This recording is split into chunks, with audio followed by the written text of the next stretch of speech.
Study history में आपका स्वागत है। आज हम आइडिया ऑफ भारत से एक टॉपिक राजनीति और शासन के बारे में पढ़ेंगे। तो चलिए शुरू करते हैं। सबसे पहले हम राजनीति और शासन का अर्थ समझ लेते हैं। राजनीति शब्द राज और नीति दो शब्दों से मिलकर बना है। राज का मतलब है शासन और नीति का अर्थ है उचित समय और स्थान पर उचित कार्य करना। इस प्रकार राजनीति का अर्थ है नीति विशेष के माध्यम से शासन करना। शासन राज्य के संचालन करने या राज चलाने को कहते हैं। तो हम देख सकते हैं कि राजनीति और शासन एक दूसरे से संबंधित हैं। राज चलाना यानी शासन करना और शासन मतलब राज्य का संचालन करना। जो शासन नीति के माध्यम से यानी सही समय पर सही निर्णय लेकर चलाया जाए उसे राजनीति कहा जाता है। तो राजनीति और शासन एक दूसरे से जुड़े हुए हैं। राजनीति का संबंध शासन के संचालन और उससे संबंधित कार्यों से है। अब हम देखते हैं प्राचीन भारत में राजनीति कैसी थी। प्राचीन भारत में मुख्यतया राजतंत्रात्मक प्रणाली थी, यानी राजा प्रमुख होता था। तो राज करने या शासन चलाने के लिए राजाओं के लिए कुछ नियम, कानून और कर्तव्य थे जिन्हें राजधर्म कहा जाता था। प्राचीन भारत में राजनीति और धर्म को एक साथ जोड़कर देखा जाता था।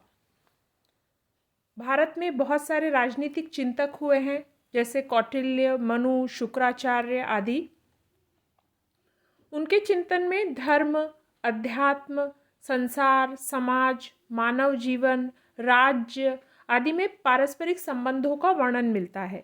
यानी उनका जो राजनीतिक चिंतन है उसमें उन्होंने इन सब तत्वों के बीच में संबंध बताए हैं। राजनीति में इन सब तत्वों को उन्होंने शामिल किया है। प्राचीन भारत में राजनीति को कई नामों से संबोधित किया गया है, जैसे राजधर्म, दंड नीति, अर्थशास्त्र, नीतिशास्त्र। अब हम इन्हें एक एक करके देखते हैं। सबसे पहले राजधर्म। महाभारत के शांति पर्व में राजनीति को राजधर्म कहा गया है। प्राचीन भारत में कई छोटे बड़े राज्य थे जिनकी शासन व्यवस्था राजतंत्र पर आधारित थी, जिसमें सारे अधिकार राजा के पास होते थे। राज्य और शासन को ठीक तरह से संचालन करना, उसको ठीक तरह से चलाना को ही राजा का धर्म कहा गया है। राजधर्म में राजा के सभी कर्तव्य और शासन संबंधी बातें सम्मिलित की गई थी। प्राचीन काल में एक नाम दंड नीति मिलता है। इसे प्रशासन का शास्त्र कहा गया है, जिसका संबंध शासन के कार्यों अथवा शासन तंत्र को चलाने से था। कौटिल्य के अनुसार बल प्रयोग या दंड के बिना कोई राज्य कायम नहीं रखा जा सकता। मनु ने भी दंड के विषय में अपने विचार दिए हैं। मनु ने कहा है कि जब सभी लोग सो रहे होते हैं तो दंड उनकी रक्षा करता है। दंड के भय से लोग न्याय का मार्ग अपनाते हैं। तो राजनीति को दंड नीति का ही दूसरा रूप माना गया है, यानी दंड के महत्व पर बहुत बल दिया गया था। फिर एक शब्द मिलता है अर्थशास्त्र। वर्तमान समय में अर्थशास्त्र शब्द का प्रयोग धन के अध्ययन के लिए होता है, यानी हम उसे इकोनॉमिक्स कहते हैं। किंतु कौटिल्य ने राजनीति पर जो ग्रंथ लिखा है उसे अर्थशास्त्र की संज्ञा दी। कौटिल्य के अनुसार अर्थ से आशय है मनुष्यों की बस्ती, अर्थात मनुष्यों के निवास के लिए स्वीकृत प्रदेश, यानी जहां मनुष्य रहते हैं। अर्थशास्त्र में राज व्यवस्था, कृषि, न्याय, राजनीति आदि विषयों पर लिखा गया है। फिर एक शब्द मिलता है नीतिशास्त्र। प्राचीन भारत में चिंतक हुए हैं कामंदक और शुक्राचार्य। उन्होंने राज्य और शासन के संबंध में जो रचनाएं लिखी हैं उनको नीति शास्त्र का नाम दिया गया। नीति शास्त्र होता है जो अच्छा, बुरा, सही, गलत या उचित अनुचित कार्यों का उल्लेख करे, उसमें अंतर बताए, उसे कहा जाता है नीति शास्त्र। तो प्राचीन काल में राजनीतिक क्षेत्र में किए जाने वाले कार्यों को मार्गदर्शित करने के लिए, यानी उसको गाइड करने के लिए कि एक राजा के लिए क्या सही है, क्या गलत है, उसके लिए नीति शास्त्र शब्द का प्रयोग किया गया है। तो ये था राजनीति के बारे में प्राचीन भारत में जो कुछ हमें मिलता है वर्णन। अब हम देखते हैं प्राचीन भारत में शासन कैसा था। भारत की सबसे प्राचीन सभ्यता सिंधु सभ्यता थी, लेकिन सिंधु सभ्यता के हमें लिखित साक्ष्य नहीं मिल पाते हैं, जिससे कि हमें उस समय की राजनीति, उस समय के शासन के बारे में ज़्यादा जानकारी मिले। तो हमारा जो ये शासन का स्वरूप का वर्णन मिलता है हमें वैदिक काल से, तो हम उसे ही देखते हैं। सबसे पहले वैदिक कालीन शासन व्यवस्था। वैदिक सभ्यता ग्रामीण सभ्यता थी। ऋग्वैदिक काल में समाज कबीलों के रूप में संगठित था। कबीले को जन भी कहा जाता था। कबीले या जन का प्रशासन कबीले का मुखिया करता था, जिसे राजन कहा जाता था। राजा शब्द वहीं से आया है, राजन से राजा। राजा की सहायता पुरोहित, सेनानी और ग्रामणी नाम के अधिकारी करते थे। इसके अलावा और भी पदाधिकारियों का उल्लेख मिलता है हमें, जैसे सूत, रथकार, कम्मादी। ये पदाधिकारी, इन्हें रत्नी कहा जाता था और इनकी संख्या राजा सहित 12 होती थी। तो राजा पुरोहित, सेनानी, ग्रामणी और इन पदाधिकारियों की सहायता से शासन चलाता था। फिर इस काल में हमें कुछ संस्थाओं का भी उल्लेख मिलता है, जिनका वैदिक काल में, खासतौर पर ऋग्वैदिक काल में बहुत महत्व था। ये संस्थाएं थी विदथ, सभा और समिति। विदथ आर्यों की सबसे प्राचीन संस्था थी, इसे जनसभा कहा जाता था। फिर एक संस्था है सभा। ये श्रेष्ठ और संभ्रांत लोगों की संस्था थी, यानी जो मुख्य लोग थे, जो समाज में श्रेष्ठ माने जाते थे, उनकी ये संस्था थी। फिर एक संस्था मिलती है समिति। यह केंद्रीय राजनीतिक संस्था थी और सामान्य जनता का प्रतिनिधित्व करती थी। वैदिक काल में राजा स्थायी सेना नहीं रखता था। युद्ध के समय कबीले से सेना की भर्ती कर ली जाती थी। अगर हम उस समय की न्याय व्यवस्था को देखें तो राजा सर्वोच्च न्यायिक अधिकारी होता था और उसकी सहायता के लिए पुरोहित होता था। ग्राम के न्यायाधीश को ग्राम में वादिन कहा जाता था। न्याय की दिव्य प्रणाली प्रचलित थी, जिसमें सजा देने के लिए गरम कुल्हाड़ी, अग्नि और जल का प्रयोग किया जाता था। कानून के लिए धर्मन शब्द मिलता है प्राचीन वैदिक साहित्य में। फिर आर्यों की प्रशासनिक इकाई को अगर हम देखें तो कुल सबसे छोटी प्रशासनिक इकाई थी। उसके बाद आते थे ग्राम, फिर विश्व, फिर जन और फिर राष्ट्र। तो परिवार या कुल, जिसे कुटुंब भी नाम मिलता है कई जगह, वो सबसे छोटी इकाई थी। परिवार का सबसे अधिक आयु वाला पुरुष कुल का प्रधान होता था। अनेक कुल के समूह को ग्राम कहा जाता था, यानी बहुत सारे जो कुल थे उनसे मिलकर, परिवारों से मिलकर ग्राम बनता था। ग्राम का प्रमुख ग्रामीण कहलाता था। ग्राम के समुदाय को विश कहते थे, यानी गांव के समूह से मिलकर विश बनता था और इसका अधिकारी विशपति कहलाता था। अनेक विश मिलकर जन की रचना करते थे। जन के प्रमुख को गोप या राजन कहा जाता था। तो हम फिर से देख लेते हैं एक बार। सबसे छोटी इकाई थी कुल, कुल से मिलकर बनते थे ग्राम, ग्राम से मिलकर बनता था विश, विश से जन और फिर राष्ट्र। ऋग्वेद में 5 कबीले या जन का उल्लेख है, जिन्हें पंचजन्य कहा गया है। तो ऋग्वेद में ऐसे प्रमुख 5 कबीलों का उल्लेख मिलता है, जिन्हें सम्मिलित रूप से पंचजन्य कहा गया है। संपूर्ण राज्य के लिए राष्ट्र शब्द का प्रयोग हुआ है। ऋग्वेद में राष्ट्र के पर्यायवाची के रूप में गण शब्द का भी प्रयोग हुआ है। ऋग्वैदिक काल के बाद उत्तर वैदिक काल में राजतंत्र ही शासन का आधार था। कहीं कहीं गणराज्यों के उदाहरण मिलते हैं, किंतु राजतंत्रों की संख्या अधिक थी। सबसे पहले ऐत्रेय ब्राह्मण में राजा की उत्पत्ति का सिद्धांत मिलता है। देखिए, जो वैदिक साहित्य है, वेद, उसके बाद ब्राह्मण की रचना की गई थी। तो जो ब्राह्मण ग्रंथ थे उनमें ऐत्रेय ब्राह्मण है एक, उसमें सबसे पहले राजा की उत्पत्ति का सिद्धांत मिलता है। इस काल में राजा का अधिकार ऋग्वैदिक काल की तुलना में बढ़ गया था। अब राजा को बड़ी बड़ी उपाधियां मिलने लगी थी, जैसे अधिराज, राजाधिराज, एकराट, सम्राट। राष्ट्र शब्द का प्रयोग भी सबसे पहले उत्तर वैदिक काल में ही किया गया। पहले राजा का चुनाव जनता के प्रतिनिधियों द्वारा किया जाता था। आगे चलकर यह पद वंशानुगत हो गया, यानी राजा की शक्ति में वृद्धि हुई। पहले राजा के ऊपर जनता का अंकुश होता था। लेकिन उत्तर वैदिक काल आते आते राजा की शक्ति में वृद्धि हो गई, उसका पद वंशानुगत हो गया। राजा की शक्ति में अभिवृद्धि के लिए बहुत सारे यज्ञ किए जाते थे, जैसे राजसूय यज्ञ, अश्वमेध यज्ञ, वाजपेय यज्ञ। इन यज्ञों के माध्यम से राजा अपनी शक्ति को स्थापित करता था। फिर एक और ब्राह्मण ग्रंथ मिलता है, शतपथ ब्राह्मण, जिसमें 12 रत्नियों का वर्णन मिलता है। यानी जो 12 पदाधिकारी थे वैदिक काल में, जिनकी सहायता से राजा शासन करता था, उनका वर्णन इसमें मिलता है।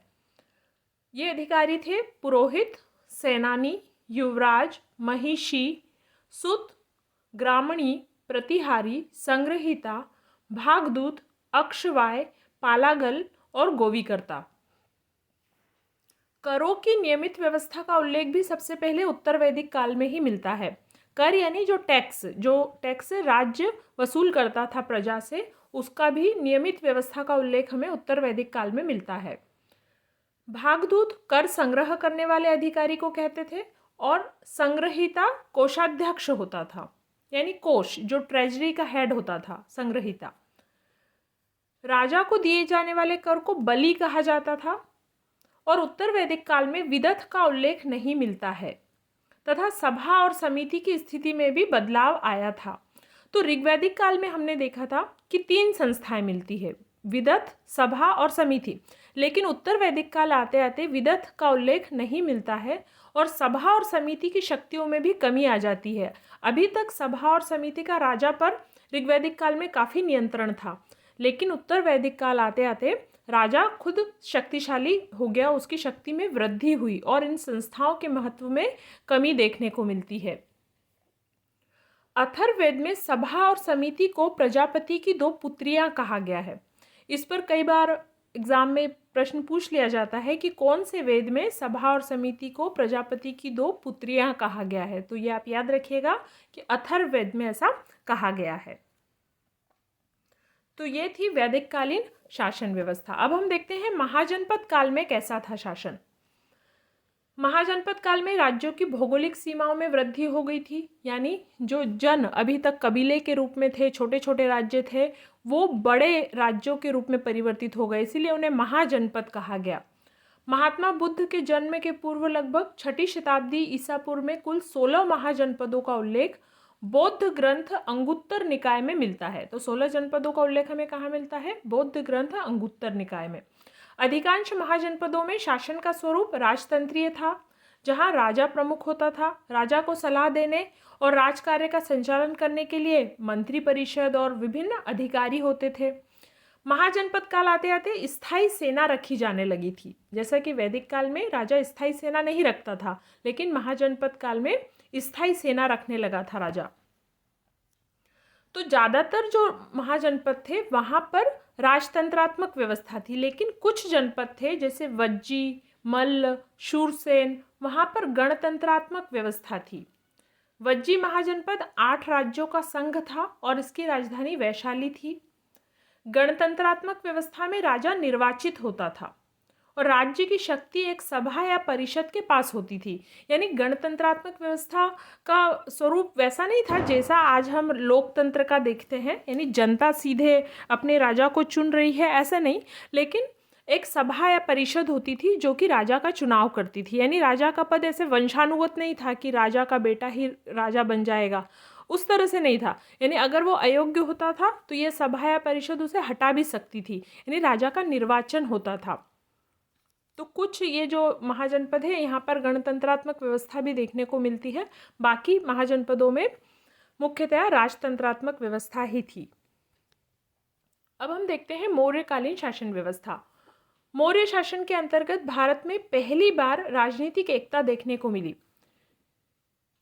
पहली बार भारत पर किसी वंश के राजा ने इतने बड़े क्षेत्र पर शासन किया था। तो मौर्य काल में एक बहुत विशाल साम्राज्य था और मौर्य काल में राजतंत्रात्मक व्यवस्था काफ़ी मजबूत हो गई थी। जो राजतंत्रात्मक व्यवस्था थी, चूँकि राजा शक्तिशाली थे इसीलिए इतने बड़े साम्राज्य की स्थापना भी वो कर पाए थे और उसको चलाने के लिए एक बहुत अच्छी शासन व्यवस्था की भी ज़रूरत थी।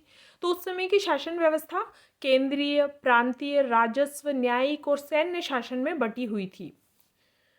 राजा के पास सभी अधिकार थे तथा सैनिक, न्यायिक और वैधानिक शक्तियाँ राजा में ही केंद्रित थी। सम्राट की सहायता के लिए एक मंत्री परिषद होती थी जिसमें 12, 16 या 20 सदस्य हुआ करते थे। मंत्री परिषद का कोई भी निर्णय मानने के लिए राजा बाध्य नहीं होता था। माने मंत्री परिषद होती थी जो राजा को सलाह भी देती थी और राजा उनके सलाह के अनुसार कार्य भी करता था, लेकिन बाध्य नहीं होता था कि उसे मानना ही होगी सलाह, ऐसा नहीं था।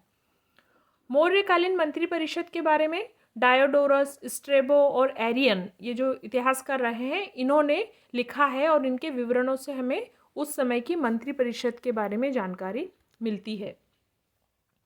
कौटिल्य के अर्थशास्त्र से भी हमें मौर्यकालीन शासन के बारे में काफ़ी जानकारी मिलती है। कौटिल्य ने शीर्षस्थ अधिकारी के रूप में तीर्थ का उल्लेख किया है। इन्हें महामात्र भी कहा जाता था और इनकी संख्या 18 होती थी, यानी जो उच्च अधिकारी थे उन्हें तीर्थ या महामात्र कहा जाता था और इनकी संख्या थी 18। सबसे महत्वपूर्ण महामात्र मंत्री और पुरोहित तथा सेनानी होते थे। समाहर्ता राजस्व विभाग का अधिकारी होता था जो राजस्व इकट्ठा करता था। सन्निधाता कोषाध्यक्ष होता था। समाहर्ता यानी जो टैक्स कलेक्शन करता था, राजस्व को इकट्ठा करता था, और सन्निधाता जो कोषाध्यक्ष यानी ट्रेजरी का हेड होता था। अर्थशास्त्र में 27 अध्यक्षों का भी विवरण मिलता है जो विभिन्न विभागों के अध्यक्ष के रूप में मंत्रियों के नीचे काम करते थे। तो राजा की सहायता के लिए मंत्री परिषद होती थी और उनके नीचे बहुत सारे विभाग होते थे जिसके अध्यक्ष होते थे। तो ऐसे कुल 27 विभागाध्यक्षों का वर्णन मिलता है कौटिल्य के अर्थशास्त्र में। मौर्य साम्राज्य को प्रशासन की सुविधा के लिए अनेक प्रांतों में बांटा हुआ था।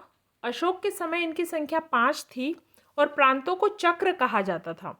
तो 5 प्रांत थे जिन्हें कहा जाता था चक्र, और प्रांत का प्रशासन राज परिवार के किसी व्यक्ति के पास होता था, जैसे कुमार या आर्यपुत्र कहा जाता था, यानी जो राजा के जो बेटे थे वो ही मुख्यतया इनके प्रमुख होते थे। फिर प्रांतों का विभाजन विषय में किया गया था जो विषयपति के अधीन होते थे। तो राज्य प्रांत में बटे थे, प्रांत विषय में बटे थे। फिर एक अधिकारी का नाम मिलता है प्रादेशिक, जो आधुनिक जिलाधिकारी की तरह होते थे, यानी जो अभी हम कलेक्टर जो देखते हैं वही जिलाधिकारी की तरह भी अधिकारी थे जिन्हें कहा जाता था प्रादेशिक। प्रशासन की सबसे छोटी इकाई ग्राम थी, इसके मुखिया को ग्रामिक कहा जाता था। मेगास्थनीज के अनुसार नगर का प्रशासन 30 सदस्यों का एक मंडल करता था जो 6 समितियों में विभाजित था और प्रत्येक समिति में 5 सदस्य होते थे। तो मेगास्थनीज की इंडिका से भी हमें मौर्यकालीन शासन के बारे में जानकारी मिलती है। तो उसने ये बताया है कि नगर का प्रशासन उस समय 30 सदस्यों का एक मंडल करता था जो 6 समितियों में बटा हुआ था और हर समिति में 5 सदस्य होते थे। मेगास्थनीज ने ही उस समय के सैन्य प्रशासन का भी उल्लेख किया है। मेगास्थनीज के अनुसार विशाल मौर्य सेना के रखरखाव के लिए 6 समितियों का गठन किया गया था और प्रत्येक समिति में 5 सदस्य होते थे। सैन्य विभाग का सबसे बड़ा अधिकारी सेनापति होता था। न्याय प्रशासन को अगर हम देखें तो न्यायालय मुख्यतः 2 भागों में विभाजित थे, धर्मस्थलीय और कंटक शोधन। धर्मस्थलीय न्यायालयों में सिविल मामले, जो व्यवहारिक मामले देखे जाते थे, और कंटक शोधन में फौजदारी यानी क्रिमिनल मामले देखे जाते थे। साम्राज्य का सर्वोच्च न्यायाधीश सम्राट होता था, यानी अभी का जैसे मान लीजिए सुप्रीम कोर्ट, उस तरह से उस समय सम्राट सर्वोच्च न्यायाधीश होता था। राज्य की आय का प्रमुख स्रोत भूमिकर होता था, क्योंकि ज़्यादातर जनता कृषि पर आधारित था। राज्य की जो अर्थव्यवस्था कृषि आधारित थी, तो आय का प्रमुख स्रोत भी भूमिकर ही होता था और भूमि उपज का 1/4 या 1/6 भाग कर के रूप में वसूल किया जाता था। राज्य की ओर से सिंचाई का प्रबंध भी किया जाता था। गुप्तचर विभाग का भी उल्लेख मिलता है मौर्य शासन के दौरान, जिसका अधिकारी महामात्य सर्प कहलाता था। 2 तरह के गुप्तचर थे, संस्था और संचार। संस्था उन गुप्तचरों को कहा जाता था जो एक जगह रहकर कार्य करते थे, और संचार उन्हें कहा जाता था जो पूरे राज्य में अलग अलग जगहों पर घूमकर कार्य करते थे। अब हम देखते हैं गुप्तकालीन शासन व्यवस्था। गुप्त काल में सम्राट के पास सभी अधिकार और शक्तियां होती थी। वह स्वयं को पृथ्वी पर ईश्वर का प्रतिनिधि मानता था। गुप्त काल के दौरान सामंतवाद जोर पकड़ने लगा था। सम्राट की सहायता के लिए मंत्रिमंडल होता था, जिसमें अमात्य, सचिव और मंत्री होते थे। सेना का सर्वोच्च अधिकारी महासेनापति होता था। यहाँ पर राज्य को प्रांत में बांटा गया था, जिसे देश या भुक्ति कहा जाता था, और इसके प्रशासक को उपरीक कहा जाता था। कुछ जगह पर आपको उपरीक महाराज भी नाम मिलेगा, यानी जो राज्य था वो प्रांत में बांटा जाता था। प्रांत को कहते थे देश या भुक्ति, और उसका प्रशासक कहलाता था उपरीक। सीमा प्रांत के प्रशासक को गोप्ता कहते थे, यानी जो सीमा पर स्थित प्रांत थे उसका प्रशासक गोप्ता कहलाता था। भुक्ति का विभाजन विषय में किया जाता था। इसके प्रमुख को विषयपति कहा जाता था। नगरों का प्रशासन नगर महापालिकाओं द्वारा चलाया जाता था। इसका प्रमुख पूर्वपाल कहलाता था। प्रशासन की सबसे छोटी इकाई ग्राम होती थी। ग्राम का प्रशासन ग्राम सभा देखती थी, जिसका प्रमुख ग्रामिक और अन्य सदस्य महत्तर कहलाते थे। पुलिस विभाग का प्रमुख दंडपाशिक कहलाता था। तो हम जो भी प्राचीन कालीन राजतंत्रात्मक शासन को अगर देखें तो वहाँ पर लगभग एक जैसी ही व्यवस्था मिलती है कि राजा है सबसे प्रमुख केंद्र में, फिर केंद्र को उसकी सहायता के लिए वहाँ मंत्रिमंडल है, अधिकारी है। केंद्र प्रांत में बटे हैं, प्रांत विषय में बटे हैं, विषय के अंतर्गत नगर और ग्राम प्रशासन आता था। सम्राट साम्राज्य का सर्वोच्च न्यायाधीश होता था। न्यायाधीश को महादंडनायक और दंडनायक कहा जाता था। गुप्त काल में पहली बार दीवानी और फौजदारी कानून परिभाषित और पृथक हुए हैं। तो सम्राट तो सर्वोच्च न्यायाधीश था, लेकिन निचले जो न्यायाधीश थे उसके नीचे उन्हें कहा जाता था महादंडनायक और दंडनायक। और गुप्त काल में पहली बार सिविल और क्रिमिनल लॉ को परिभाषित और अलग अलग किया गया था। व्यापारियों की श्रेणियां होती थी जो उनके आपसी विवादों को निपटाती थी। जो अलग अलग व्यवसाय करने वाले व्यापारी थे उनके ऐसे संगठन होते थे जिन्हें श्रेणी कहा जाता था, और अगर व्यापारियों के बीच कोई विवाद हो जाता था तो ये श्रेणियां ही उन्हें निपटाती थी। गुप्त काल में वेतनों की अदायगी नगद में न देकर भूमि अनुदान के रूप में दी जाती थी। यानी गुप्त काल आते आते वेतन जो था, जो सैलरी थी, वो पैसे के रूप में ना देकर भूमि अनुदान के रूप में दे दी जाती थी। यानी उन्हें जमीन दे दी जाती थी कि इससे जो भी टैक्स आएगा वो आपकी तनख्वाह के तौर पर रहेगा। लेकिन इसी का परिणाम क्या निकला था कि गुप्त काल में सामंतवाद का उदय होना शुरू हुआ था। अग्रहार भूमि अनुदान सिर्फ ब्राह्मणों को दिया जाता था। अर्थव्यवस्था कृषि पर आधारित थी। राज्य की आय का मुख्य स्रोत भू राजस्व होता था, और यह उपज का 1/4 से 1/6 भाग लिया जाता था, जिसे भाग कहा जाता था। धार्मिक कर के रूप में बलि कर लिया जाता था। यानी जो भूमि कर होता था उसे कहते थे भाग, और धार्मिक कर होता था उसे कहते थे बलि। सिंचाई पर राज्य की तरफ से विशेष ध्यान दिया जाता था। अब हम देखते हैं गुप्तोत्तर व राजपूत कालीन शासन व्यवस्था। गुप्तोत्तर यानी गुप्त काल के बाद में जो राजा हुए, जैसे पुष्यभूति वंश का हर्षवर्धन, तो उस समय की जो शासन प्रणाली थी वो लगभग गुप्त काल के समान ही थी। वही राजतंत्रात्मक शासन प्रणाली हमको देखने को मिलती है। हर्षवर्धन के समय के बाद भारत में राजपूत राज्यों का उदय हुआ। उनकी अगर शासन प्रणाली को भी देखें तो वहाँ भी राजतंत्रात्मक शासन प्रणाली प्रचलित थी। राजपद वंशानुगत होता था, मंत्रिमंडल होता था, इसके अधीन अलग अलग विभाग होते थे। केंद्रीय शासन संगठित नहीं था, क्योंकि जागीर प्रथा के प्रचलन से सामंतों के अधिकारों में बहुत वृद्धि हो गई थी और वे प्रांतों में स्वतंत्र रूप से शासन करते थे। तो स्वरूप लगभग वैसा ही था जो गुप्त काल के दौरान जो ढांचा था शासन का, लेकिन उसमें कुछ परिवर्तन आने लगा था। जैसे केंद्रीय शासन कमजोर हो गया था, ज़्यादा शक्ति सामंतों के पास शक्ति बढ़ गई थी, क्योंकि उस समय क्या उन्हें जागीर दी जाने लग गई थी। उनकी प्रांतों में वो एक तरह से स्वतंत्र शासक के रूप में शासन करने लगे थे। प्रांत का शासन भी अलग अलग विभागों में बटा हुआ था। प्रत्येक विभाग का एक अधिकारी होता था जिसके अधीन कर्मचारी होते थे। प्रांत जिलों, नगरों, ग्रामों में विभाजित थे। शासन का ढांचा भले ही गुप्त काल के समान था, लेकिन उसमें अव्यवस्था आ गई थी। इस काल में केंद्रीय, प्रांतीय, जिला और ग्रामीण प्रशासन का विकास देखने को मिलता है। अब हम देखते हैं चोलकालीन शासन व्यवस्था। दक्षिण भारत में चोल काल की शासन व्यवस्था काफ़ी प्रसिद्ध रही है, तो उसके बारे में हम जानते हैं। चोलकालीन शासन व्यवस्था राजतंत्रात्मक थी। चोल प्रशासन में सर्वाधिक महत्वपूर्ण पद राजा का होता था। राजा का पद वंशानुगत होता था। राजा की सहायता के लिए मंत्री परिषद होती थी। चोल प्रशासन के उच्च पदाधिकारियों को पेरुंदरम और निम्न श्रेणी के पदाधिकारियों को शेरुंदरन कहा जाता था। संपूर्ण चोल साम्राज्य 6 प्रांतों में विभक्त था।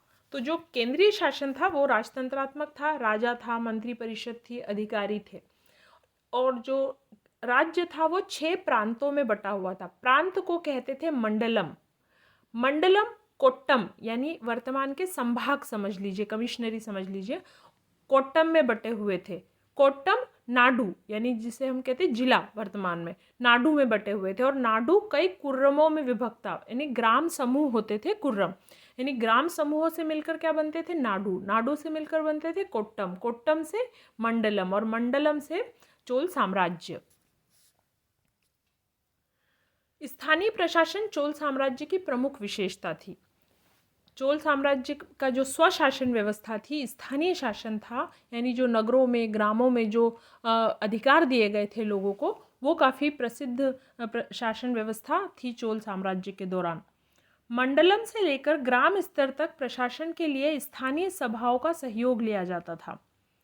नाडु की स्थानीय सभा को नाटुर और नगर की स्थानीय सभा को नगरतार कहा जाता था। यानी ऐसी लोगों से मिलकर, जो स्थानीय निवासी थे उनसे मिलकर ऐसी संस्थाओं का निर्माण किया गया था, स्थानीय सभाएं बनाई गई थी जो कि वहाँ की शासन व्यवस्था को देखती थी। तो नाडु की स्थानीय सभा को नाटुर कहते थे और नगर की स्थानीय सभा को नगरतार कहा जाता था। ऐसे ही एक सभा होती थी उर सर्वसाधारण लोगों की सभा होती थी, जिसका कार्य होता था सार्वजनिक कल्याण के लिए तालाबों व बगीचों के निर्माण के लिए गांव की भूमि का अधिग्रहण करना। फिर ऐसी संस्था थी सभा या महासभा। यह अग्रहारों और ब्राह्मण बस्तियों की संस्था थी। इसे पेरुगुर्री कहा जाता था और इसके सदस्यों को पेरुमक्कल कहा जाता था। यह सभा वरियम नाम की समितियों के द्वारा अपने कार्य को संचालित करती थी। यानी सभा के अंदर भी समितियां बनी हुई थी जो कि कार्य संचालित करती थी। वरियम की सदस्यता के लिए 35 से 70 वर्ष के ऐसे व्यक्तियों को अवसर दिया जाता था जो कम से कम 1.5 एकड़ भूमि के मालिक हो और वैदिक मंत्रों के ज्ञाता हो। सभा की बैठक गांव में, मंदिर में, वृक्ष के नीचे या तालाब के किनारे होती थी। व्यापारियों की भी सभा होती थी जिसे नगरम कहा जाता था। सार्वजनिक भूमि महासभा के अधिकार क्षेत्र में होती थी। महासभा ग्रामवासियों पर कर लगाने, वसूलने और बेगार लेने का अधिकार रखती थी। महासभा वर्ष में एक बार केंद्र सरकार को कर देती थी। महासभा के आय व्यय का निरीक्षण केंद्र सरकार के अधिकारी करते थे। केंद्र सरकार असामान्य परिस्थितियों में ही महासभा के स्वायत्त शासन में हस्तक्षेप करती थी। यानी जो केंद्र सरकार थी उन्होंने महासभा को पूरी स्वायत्तता दी हुई थी, लेकिन जरूरत पड़ने पर ही वो हस्तक्षेप करती थी। राज्य की आय का मुख्य साधन भूराजस्व था और यह उपज का 1/3 हिस्सा होता था। यानी जितनी आय होती थी, जितनी उपज होती थी, उसका 1/3 राज्य टैक्स के रूप में लेता था। भू राजस्व का निर्धारण कैसे होता था? तो ये भूमि का सर्वे होता था, वर्गीकरण होता था, नाप जोख के बाद भूमि की उर्वरता देखी जाती थी, वार्षिक फसल चक्र देखा जाता था, उसके बाद भूमि कर निर्धारित किया जाता था। तो एक बहुत अच्छी जो स्थानीय स्वशासन व्यवस्था चोल प्रशासन के दौरान हमको देखने को मिलती है। अब हम देखते हैं प्राचीन भारतीय राजनीतिक चिंतन की विशेषताएं, यानी भारत में जो राजनीतिक चिंतन था उसमें क्या क्या खासियत थी, क्या क्या विशेषताएं थी। तो सबसे पहले विशेषता, राजनीति और शासन का धर्म से संबंध। प्राचीन भारत में राजनीतिक सिद्धांतों का जन्म धर्म के अंग के रूप में हुआ था। राजनीतिक चिंतकों ने राजनीति और धर्म को एक दूसरे से अलग नहीं माना है। राजा और शासन का प्रमुख कर्तव्य धर्म का पालन करना समझा गया। यहाँ धर्म का अर्थ राजा के द्वारा शासन चलाने के लिए अपने अधिकारों, कर्तव्यों और नियम कानून का पालन करने से है। यानी राजधर्म किसे कहा गया? जहाँ राजा अपने कर्तव्यों का पालन करता है, अपने अधिकारों का प्रयोग करता है, उसे कहा जाता था राजधर्म। तो धर्म का आशय यहाँ पर है अपने अधिकारों, कर्तव्यों और नियम कानून का पालन करने से। वेद, ब्राह्मण, उपनिषद, स्मृतियाँ, महाभारत, रामायण, पुराण, बौद्ध और जैन ग्रंथ, ये सब धार्मिक ग्रंथ हैं। परंतु इनमें प्राचीन भारत की राजनीति को समझने के लिए भी इनका बहुत महत्व है। इनमें राजनीतिक संस्थाओं और विचारधाराओं का वर्णन हमें मिलता है। तो प्राचीन काल में राजनीति और शासन का धर्म से गहरा संबंध रहा है। दूसरी विशेषता है भारतीय राजनीतिक दर्शन आदर्शवादी न होकर व्यवहारिक है। भारतीय राजनीतिक दर्शन में आदर्श राज्य, यूटोपिया संबंधी काल्पनिक विचार नहीं मिलते हैं। यूटोपिया होता है एक ऐसा राज्य की कल्पना जहाँ पर कोई समस्या नहीं है, कोई अपराध नहीं है, सब कुछ अच्छा है, तो ऐसे आदर्श राज्य को कहा जाता है यूटोपिया। तो ऐसी काल्पनिक विचार हमें भारतीय राजनीतिक दर्शन में देखने को नहीं मिलते हैं। इस प्रकार के ग्रंथों की रचना पश्चिमी जगत में यानी पाश्चात्य जगत में की गई है, जैसे प्लेटो की रिपब्लिक या थॉमस मूर की यूटोपिया। ऐसे ग्रंथ प्राचीन भारत में नहीं लिखे गए हैं। प्राचीन भारत की रचनाओं का दृष्टिकोण व्यवहारिक था, कोरा सैद्धांतिक या काल्पनिक नहीं था। यहाँ पे हमें जो राजनीतिक सिद्धांत मिलते हैं वो वास्तविकता पर आधारित है, व्यवहारिकता पर आधारित है। जैसे कि कौटिल्य का मंडल का विचार, जिसमें कहा गया है कि जो कोई राज्य है उसके जो पड़ोसी राज्य हैं उनमें कौन उसका मित्र हो सकता है, कौन शत्रु हो सकता है, उनके संबंध कैसे होने चाहिए, इस तरह के विचार। षाडगुण्य का सिद्धांत भी इसी पर आधारित है, संधि, विग्रह, इस सब का वर्णन है। और राज्य का सप्तांग का सिद्धांत, इसमें भी व्यवहारिकता दिखाई देती है, यानी राज्य के 7 अंगों के बारे में वर्णन किया गया है कि किन अंगों से मिलकर राज्य का निर्माण होता है। तो भारतीय राजनीतिक दर्शन में हमें आदर्शवादी नहीं बल्कि व्यवहारिक सिद्धांत देखने को मिलते हैं। अगली विशेषता है दंड नीति का महत्व। भारतीय दर्शन मानवीय जीवन में बुरी प्रवृत्तियों के प्रभाव को स्वीकार करते हैं और बुराई को रोकने के लिए दंड की शक्ति को बहुत अधिक महत्व दिया गया है। राजनीति में दंड के महत्व का अनुमान इसी तथ्य से लगाया जा सकता है कि प्राचीन भारतीय विचारकों ने दंड नीति को सर्वाधिक महत्व प्रदान करते हुए अन्य सभी विधाओं को उसके अधीन रखा है। मनु के कथन के अनुसार दंड ही शासन है, यानी भारतीय जो राजनीतिक चिंतक थे उन्हें पता था कि हर व्यक्ति अच्छा ही नहीं होता, उसमें बुराइयां भी होती है, तो इसीलिए उन्होंने दंड नीति को बहुत ज़्यादा महत्व दिया है। फिर एक विशेषता है राजतंत्र की प्रमुखता। प्राचीन भारत में शासन व्यवस्था राजतंत्रात्मक थी। राजनीति का वर्णन करने वाले सभी भारतीय ग्रंथ राज्य व्यवस्था का केंद्र बिंदु राजा को मानते हैं और इसीलिए राज्य का जो सप्तांग सिद्धांत है उसमें राजा को ही सबसे प्रमुख अंग बताया गया है।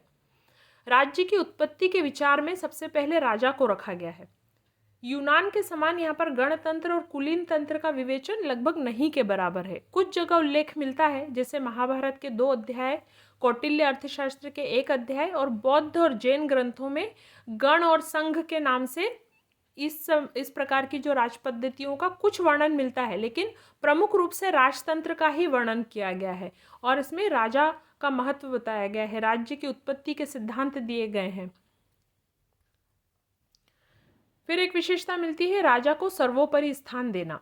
प्राचीन भारतीय राजनीतिक सिद्धांतों में राजा के पद को अत्यधिक ऊंचा स्थान प्रदान किया गया है। राजपद के देवीय सिद्धांत को मान्यता दी गई है और राजा को ईश्वर का प्रतिनिधि मानते हुए उसमें देवीय गुणों का समावेश किया गया है, यानी ऐसा माना गया है कि राजा जो है वो ईश्वर का प्रतिनिधि है, यहाँ पर शासन करने के लिए ईश्वर का प्रतिनिधि बनकर आया है। कालिदास ने कहा है कि विश्व के प्रशासन का कार्यभार स्वयं सृष्टिकर्ता ने राजा के कंधों पर रखा है। कौटिल्य ने राजा और राज्य के बीच में कोई अंतर नहीं किया है। इस संबंध में महत्वपूर्ण बात यह है कि राजा को अत्यधिक ऊंचा स्थान देते हुए भी उसे निरंकुशता की स्थिति प्रदान नहीं की गई है। ऐसा नहीं कहा गया इन सिद्धांतों में कि राजा जो चाहे कर सकता है, उस पर कोई अंकुश नहीं होगा, ऐसा नहीं है। उस पर सबसे प्रमुख धर्म का प्रतिबंध लगाया गया है कि राजा को अपने कर्तव्यों का, अपने अधिकारों का प्रयोग करना है, लेकिन वो जो राजधर्म के अनुसार करना है, और उसे सलाह देने के लिए एक मंत्री परिषद भी होती थी। फिर एक विशेषता मिलती है राज्य और राजा का कर्तव्य। भारतीय धर्म ग्रंथों में मनुष्य के जीवन का लक्ष्य मोक्ष की प्राप्ति बताया गया है और उसी को ध्यान में रखकर राजनीतिक सिद्धांतों की भी रचना हुई है। राज्य ही समाज में ऐसी व्यवस्था लागू करता है जो मनुष्य को मोक्ष की ओर ले जाता है। यह बात महाभारत के शांति पर्व, शुक्र नीति और कौटिल्य के अर्थशास्त्र में भी कही गई है। राज्य को मोक्ष प्राप्ति का साधन माना गया है। सभी प्राचीन चिंतकों के अनुसार राज्य का कर्तव्य न्याय का प्रशासन करना है और राज्य को अपनी प्रजा की रक्षा करनी चाहिए। राजा का प्रथम कर्तव्य है राजधर्म का पालन करना। राजा का कर्तव्य है कि राज्य में चारों ओर सुख शांति हो, अनुशासन हो, और ऐसे ही वातावरण में आध्यात्मिक उन्नति हो सकती है। और व्यक्ति जब आध्यात्मिक रूप से उन्नत होगा तभी वो मोक्ष प्राप्त करेगा। तो ये राजा और राज्य का कर्तव्य बताया गया है कि ऐसा जीवन अपनी प्रजा को देना जिससे कि वो मोक्ष के रास्ते पर आगे बढ़े। राजा के लिए ये उपदेश है कि वह अपनी प्रजा के प्रति पिता तुल्य व्यवहार करे, यानी जैसे एक पिता अपने बच्चों को संरक्षण देता है, उन्हें अच्छा जीवन देता है, तो ऐसा ही कर्तव्य राजा के लिए भी बताया गया है। फिर एक विशेषता है विशेष शब्दावली का प्रयोग।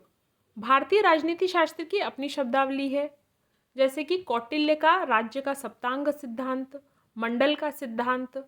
कौटिल्य और शुक्राचार्य द्वारा राज्य की व्यवस्था ठीक से चलाने के लिए राजा को बताए गए 4 उपाय, साम दाम दंड भेद, 3 शक्तियाँ, सद्गुण, रजोगुण, तमोगुण, कर्म फल का सिद्धांत, त्रिगुण सिद्धांत, आश्रम व्यवस्था, ये कुछ शब्दावली हमें राजनीतिक चिंतन में भारत में देखने को मिलती है। फिर एक विशेषता है राजनीतिक और सामाजिक विषयों में समन्वय। प्राचीन भारत में राजनीतिक और सामाजिक विषयों में समन्वय देखने को मिलता है, यानी नैतिक जीवन जीते हुए आध्यात्मिक उन्नति का प्रयास करना और धर्मशास्त्रों में बताए गए मार्ग पर चलना, इन विषयों को समाज में भी महत्व दिया गया है और राजनीतिक व्यवस्था में भी इन्हें मान्यता दी गई है। तो राजनीतिक और सामाजिक विषयों में हमें भारतीय राजनीतिक चिंतन में समन्वय देखने को मिलता है। तो इस टॉपिक पे इतना ही। Thank you.